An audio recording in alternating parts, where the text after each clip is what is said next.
by Sean Wagner-McGough. Seen Wagner 30 years ago 13 minutes read the 2018-19 NFL season has officially ended, and in the words of six-time Super Bowl winning head coach Bill Belichick, we're on to the 2019-20 season.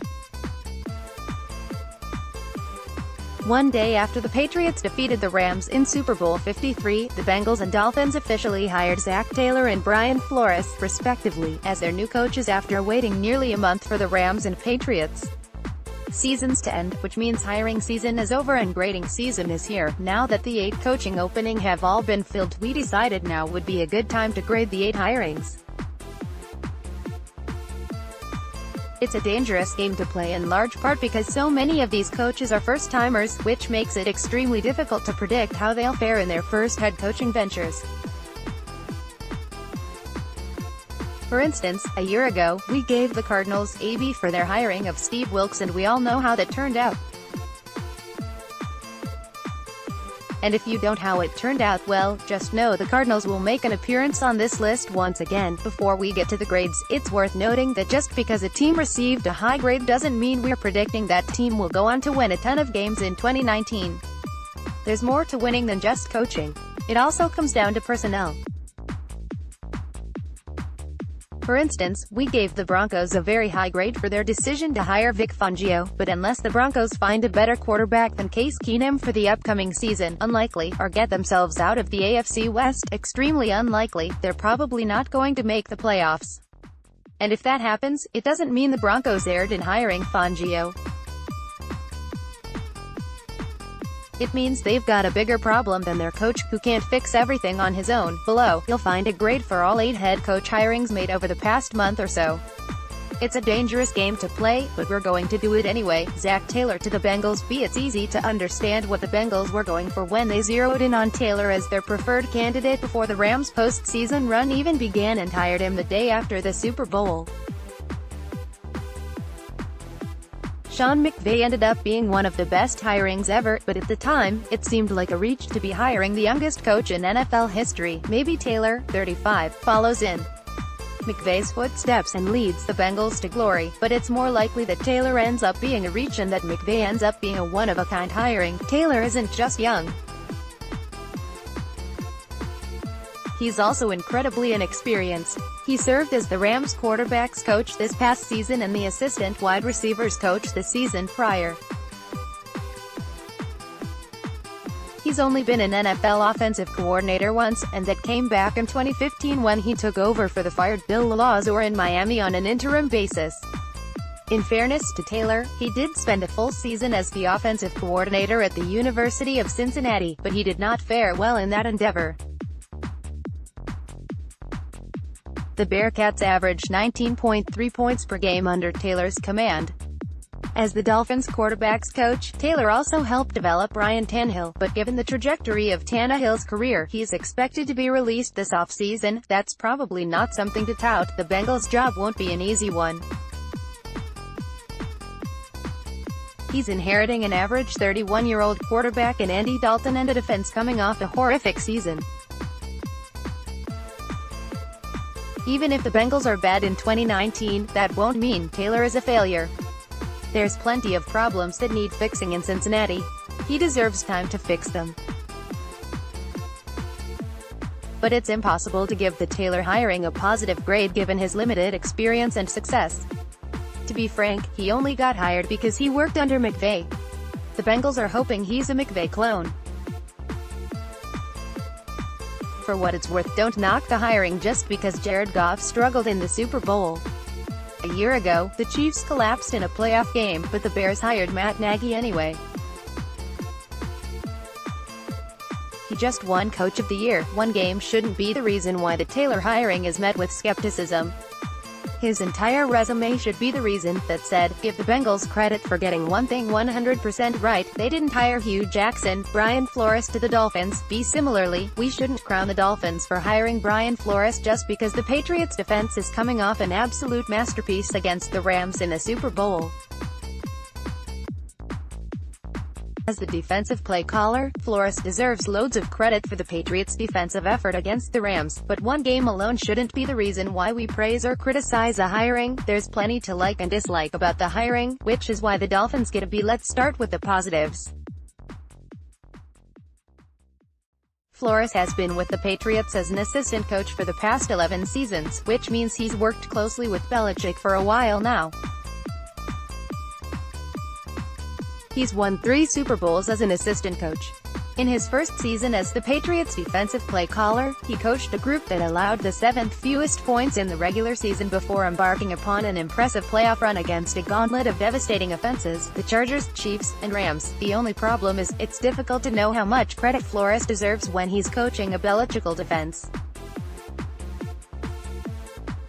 The Belichick coaching tree hasn't really led to successful head coaches, always smart to pick the fruit of the Belichick coaching tree. By my count, 8 former Belichick assistants have become head coaches. Their records: O'Brien 42-38, Groh 9-7, Saban 15-17, McDaniels 11-17, Mangini 33-47, Schwartz 29-51, Patricia 6-10, Cornell 28-55. https://t.co/p88s8 hackvix. Michael David Smith at Michael Dab Smith, January 11, 2019. The Dolphins get a slightly higher grade than the Bengals because their coach has had more success calling plays, but that doesn't make the hiring a home run. Okay to be skeptical of Flores' future without Belichick. Most of Belichick's disciples haven't done well, with posture stickler Matt Patricia serving as the most recent example. One thing is clear, Flores deserves time until we judge him as a coach. The Dolphins are not ready to win in 2019. Flores is going to be overseeing what should be a complete and total rebuild. Don't call him a bad coach if the Dolphins stink in 2019. It's a process. Cliff Kingsbury to the Cardinals. Be similar to the Taylor hiring. The Cardinals hiring Cliff Kingsbury, 39, reeks of desperation to find the next Sean McVay when odds are, there's only one Sean McVay. I'll say this, though, I completely understand why the Cardinals hired Kingsbury. Their thinking makes sense. They just traded up to draft Josh Rosen and then watched Rosen fail to overcome a bad offense in his rookie season, during which he completed 55.2% of his passes, averaged 5.8 yards per attempt, threw 11 touchdowns and 14 picks, and posted a 66.7 passer rating. Kingsbury has his shortcomings, which we'll get to in a moment, but he has had success coaching quarterbacks at the college level, most notably with Patrick Mahomes. And his offenses at Texas Tech scored at least 35 points per game in 4 of his 6 seasons in charge. Getting Rosen an offensive-minded coach was a no-brainer, but Kingsbury's background isn't all good. He went 35-40 at Texas Tech. Put another way, he couldn't win consistently with Patrick freaking Mahomes. He's never coached in the NFL. There's more to being an NFL coach than developing a highly drafted quarterback. Hiring Kingsbury is a better move than hiring some retread who has been around forever and won't adapt in an evolving sport, but it's also risky. The Cardinals get a B because they had the right idea in hiring an offensive-minded coach who might be able to get the most out of Rosen, but they're also getting a B because Kingsbury is a huge unknown and a bit of a reach. Adam Gase to the Jets. Fly Kingsbury. Adam Gase's primary job is to develop a second-year quarterback. The Jets picked Gase to replace Todd Bowles because they think he's the right guy to lead Sam Darnold's development after Darnold spent his rookie season enduring growing pains, but also flashing plenty of potential. Peyton Manning thinks Gase is the right man for the job, but it's okay to be skeptical of Gase, who is coming off a 3-year run in Miami best described as meh with the Dolphins. Gase posted a 23-25 record. In fairness to Gase, he was forced to coach half of those games without Ryan Tannehill as his starting quarterback. Tannehill is the starter. The Dolphins made the playoffs once and went 13-11. Without him as the starter, they went 10-14, which is probably better than most teams would have fared with backups, but the underlying numbers suggest that Gase got lucky. In 3 seasons, Gase never finished with a positive point differential. Even in 2016, when the Dolphins won 10 games, they got outscored by 17 points over the course of the season. Put together, Gase got outscored by 243 points in 3 seasons. In one-score games, Gase posted a 20-6 record, which is just insane. 20 of his 23 wins in 3 seasons came by one score. There are 2 ways of looking at that stat. The first is that Gase deserves credit for winning close games. Heck, we always give Bill Belichick and Tom Brady credit for winning close games. Doesn't Gase deserve the same treatment? The second way of looking at it is to say Gase's record in one-score games is bound to regress, because it involved a ton of luck, and a ton of missed field goals. Put this way, if Gase had won only half of his one-score games, 13-13, and departed Miami with a 16-32 record, would he have gotten the Jets job? The good news is that we're about to find out if Gase was lucky he won so many close games, or unlucky that the best quarterback he worked with was Tannehill, who missed half of his games.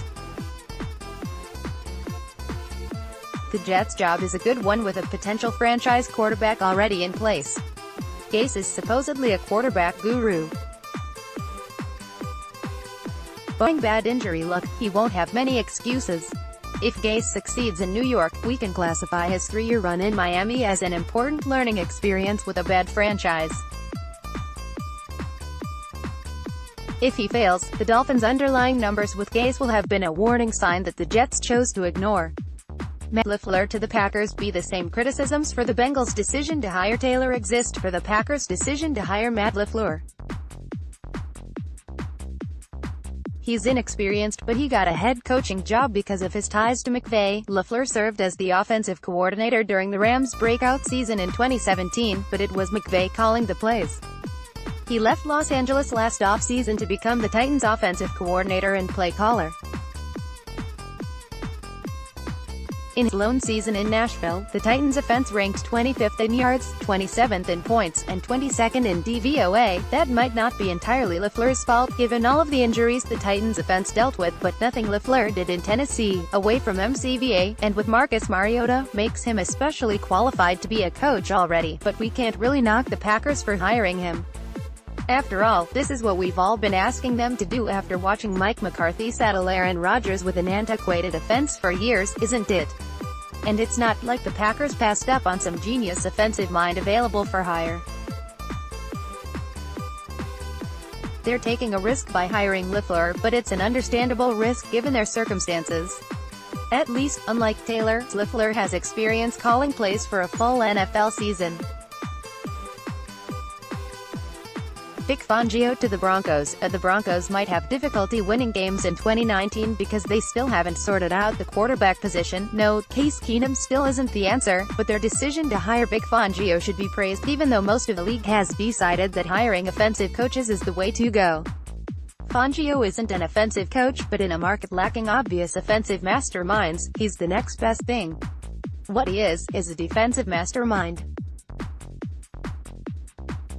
He was just named the Assistant Coach of the Year for his work as the Bears' defensive coordinator this past season, when the Bears rode the league's best defense to a division crown. When Fangio arrived in Chicago, he inherited a defense that ranked 31st in points allowed. The Bears finished in the top 10 in points allowed in each of the past 2 seasons, including a first-place finish this past season. As the defensive coordinator of the 49ers before his move to Chicago, Fangio's defenses ranked in the top 10 in both yards and points allowed in all 4 of his seasons. The Broncos can expect their defense to play well under Fangio, with Von Miller and Bradley Chubb leading the way. It'll come down to their offense, which is less about Fangio and more about John Elway's ability to finally find a franchise quarterback. In the meantime, at least the Broncos will be strong defensively. Freddie Kitchens to the Browns. This one is simple. For the Browns, it's all about pairing Baker Mayfield with a coach who knows how to develop him. After watching what Freddie Kitchens did with Mayfield during the second half of the season, why would the Browns have hired anyone else? With Hugh Jackson and Todd Haley for 6 games, Mayfield completed 58.3% of his passes, averaged 6.6 yards per attempt, threw 8 touchdowns and 6 interceptions, posted a 78.9 passer rating, and got sacked 20 times. With Kitchens for 8 games, Mayfield completed 68.4% of his passes, averaged 8.6 yards per attempt, threw 19 touchdowns and 8 interceptions, posted a 106.2 passer rating, and got sacked 5 times. I don't care that much if Kitchens doesn't have much experience. The Browns' future depends entirely on Mayfield's development. And Kitchens already proved he's the perfect fit for that aspect of the job. Bruce Arians to the Buccaneers. This one is also simple. Bruce Arians has been one of the league's best head coaches ever since he finally got the opportunity to lead a team after a long career as an offensive coordinator. In relief of Chuck Pagano with the Colts in 2012, he went 9-3. With the Cardinals from 2013 to 17, he went 4-9, 3-1. The first year without him, the Cardinals went 3-13. The Buccaneers are incredibly lucky he's coming out of retirement to coach them. So is Jameis Winston, who is entering the most important season of his career. In Arizona, Arians revived Carson Palmer's career and turned him into an MVP candidate. Winston has always been talented, but has failed to cut down on his turnovers and bouts of erratic play. It's easy to understand why Arians, who loves a deep passing game, wanted to coach him, even if he has several concerning flaws, including his troubling history off the field. Arians was the best coach available this offseason. He also managed to bring Todd Bowles with him, who for all of his flaws as a head coach, has been a tremendous defensive coordinator. Bowles will be needed to fix the Buccaneers' defense coming off a disastrous season that saw them finish last in DVOA. The Buccaneers might not win a ton of games during the 2019 season. Roster questions persist, but they won hiring season by landing Arians.